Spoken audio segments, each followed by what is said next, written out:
Darganatada yanğıç ýetmezçiligi kombaynlaryň işini bökdüýär. Darganata etrawyna buğday oraguna gatnaşýan kombaynlaryň işleri yanğıç ýetmezçiligi sebäpli bökdünçlüge sebäp bolýar. Lewap welaýatynyň buğday meýdanlaryna orok mövsümine 5-nji ýylyna girişildi. Aradan geçen 10 günüň dowamyna darganata etrawyna değişli kombaynlaryň orok işleri yanğıç ýetmezçiligi sebäpli saklanýar.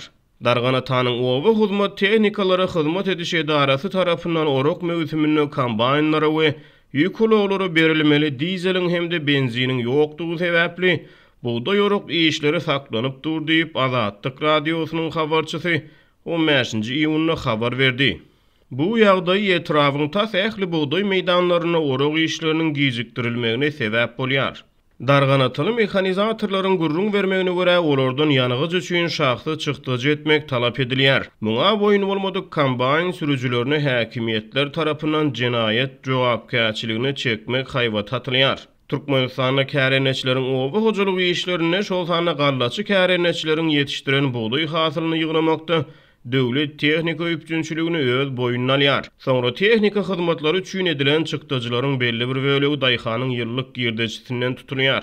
Azatlyk radiosy Lewap welaýatyna oba hojalyk tehnikalarynyň yanğyç we ätýaşa ýetmezçiligi barada mundan ozalym habar beripdi.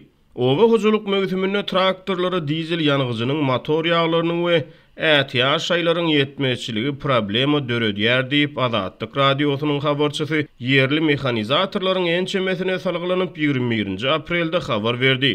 Türkmenistanda plan borçnamasy esasyny döwlet tapşyrygy boýunça esasan gowaçy we buğday ösdürilip ýetişdirilýär. Ýöne soňky ýyllarda yer almasy we şugundur ýaly beýleki käbir oba hojalyk ekinleri hem ýurdun ekin dolanşygyna girizildi. Kärenneçi daýhanlar şertname esasyna bu ekinlerden döwlete hasyl tapşyrýar. Ödegedegine döwlet daýhanyň tehnika dökünü we suw üpjünçiligine ýardam bermäge borçlanýar. 8-nji 9-njy ýylyna Lewap welaýatyna eden iş saparyna prezident Gurbanuly Berdimuhammedow kärenetçi daýhanlaryň bu welaýatda ýüzbeýiz bolýan kynçylyklaryny agzamady.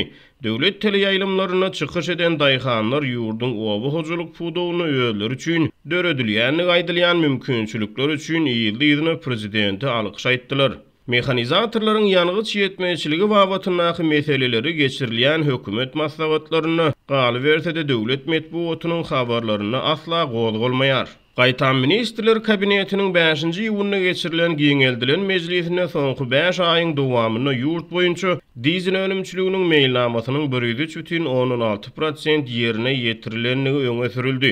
Şol bir wagtyň özünde 12-nji ýylyna geçirilen hökümet maslahatyna ýurdun oba hojalyk pudowyny gödäwçilik edýän vice-premier Esen Murat Orazyeldiýew buğday oraguna tehnikalaryň bir kemsiz üpjün edilýänligini ýene bir gezek prezidente hasabat berdi. Orok mövsümine däne orucu kombaynlaryň we awtowlaryň üznüksiz işlemegini üpjün etmek, dänäni kabul ediş bölümlerini öz wagtyna daşamak üçin hemme çäreler görüldi diýip TDH vice-premieriň sözlerine salgylandy. Ýöne maslahatda darganataly mehanizatorlaryň yanğyç üpjünçiligi bilen bagly başdan geçirýän kynçylyklary agzalmady. Bütün Dünýä Bankynyň 2015-nji ýylda çap eden hasabatyna görä Türkmenistanyň işli hasaplanýan raýatlaryň tas ýarysyna golaýy 46% ýurdun oba hojalyk pudowyny zähmet çekýär.